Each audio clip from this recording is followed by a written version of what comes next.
Все повече автомобили се регистрират в малките населени места. Това се прави, за да се спестят средства от данъци и застраховки. Оказва се, че има значителна разлика в цената на гражданската отговорност при автомобилите в различните градове. Да караш автомобил в София става все по-скъпо. Още повече, ако собственикът му си плаща данъците и задължителната гражданска отговорност в столицата.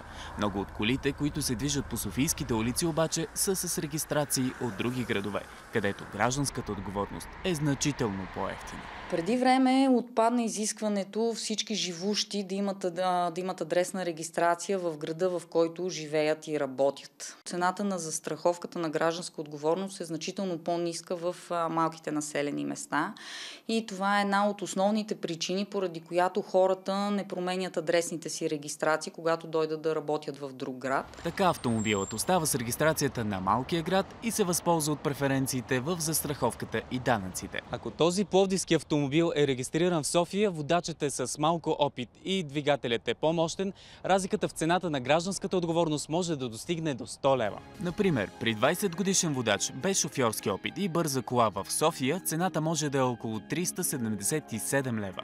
За същата застрахователна фирма във Видин при шофьор с опит и среден обем на двигателя, задължителната застраховка е на стойност 152 лева. Гражданската в София област, окръг е по-висока, отколкото в провинцията. Имате ли така в Добрич колко по-ниска е?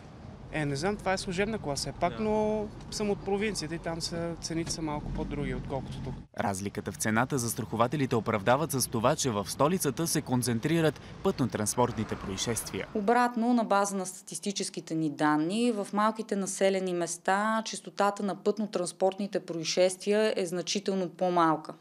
Автопарка е по-стар, размерът на обезщетенията също е по-малък и съответно риска за компанията е по-нисък. Затова пък застрахователите твърдят, че цената на задължителната застраховка в България е една от най-евтините в Европа.